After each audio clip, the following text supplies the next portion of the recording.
What stands out to me the most is how freely God moves in a place that is still under construction. How freely God is, how much restoration is happening in a facility that is not yet where it needs to be.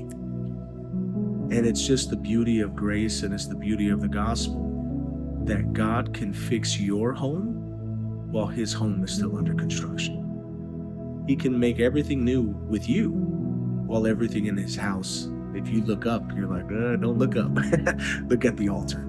I believe that in the area where we were,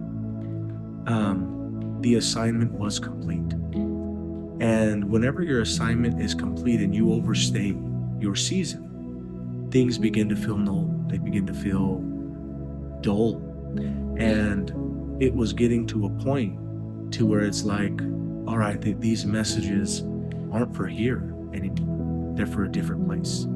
And it wasn't that the messages weren't good, that the services weren't amazing. It wasn't that God was no longer doing things there. No, he was. But it was, everything that was happening was the cup overfilling to where I see it as wasteful. God will still get the glory. But by that point, it's like, okay, God, the assignment here is done. You're bringing this fresh knowledge, this fresh vision of saving more lost people. It's time for us to go there. I don't remember the exact Sunday, but I remember it was on a Sunday. And as I'm ministering, and there were some healings that took place that day. And I'm like, oh God, this is going to push momentum. Like, wow. And then I hear the Lord tell me, your time is coming. And as he's telling me that, I immediately begin to rebuke, because I'm like, no, Lord didn't say that, And I hear it again, and it says, your time is coming. This is not, and he reminded me of something that, because of the joy of the moment, I forgot that this was a temporary stay for me. We enjoy seasons so much that something that should have been part of chapter 1, we want to extend it into 2 or 3 more chapters, or make that the end and everyone lived happily ever after. And it was that Sunday where I'm like, okay, God,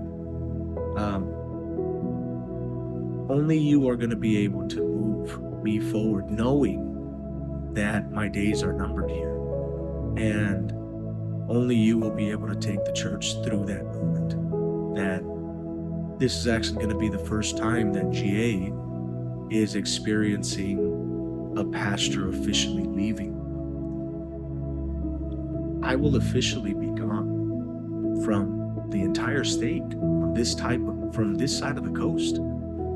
And some people are experiencing this separation in a way that they did not experience the first time around, because the circumstance is different. And now what I heard that Sunday is coming back to me today. Only God can move you through. He will. But the moving is happening. And I know people are going to take that as me moving. I'm talking about the moving here. It's happening already. And it's going to move at the pace of people's healing. I believe personal relationship with God will be required of you at this point in your life. When one covering is moved and replaced with another, it's not just to manage this part of the kingdom. A lot of individuals are already being challenged in their current walk in relationship with Christ because it has almost been handicapped.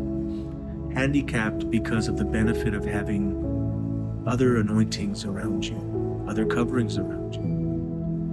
I believe that some people are struggling and trying to wrestle with faith because they've become so dependent on walking by sight, walking based off of someone else's impulse of what God is wanting them to do. And they're wrestling with faith because faith can be scary, because faith believes in things that don't make sense. Faith believes in things that are greater than yourself. Faith requires nothing of you but depends entirely on God. And I believe it is drawing them to a deeper place of personal relationship with God that can't be faked. And that's why it's so scary, because conviction is real in that moment. Conviction in your mind, heart, soul is not pretend anymore. It's tangible.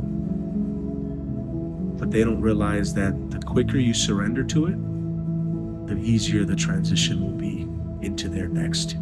God tends to trust worshipers more than he trusts anybody else. I know this because throughout Scripture, probably the biggest, most prominent example is if you are a worshiper at heart, he can trust a shepherd with the keys to the kingdom. That is just the way he is.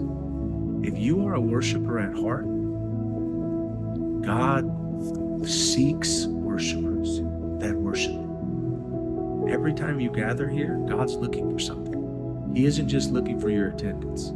He's looking for your worship. And if you can worship him, he'll trust you. He'll trust you because you worship him, not because you have knowledge, wisdom, understanding, revelation. He'll trust you because you worship him. So worship your way. And everything you think is prolonged and not your time yet, you'll find it falling at your feet or within your grasp.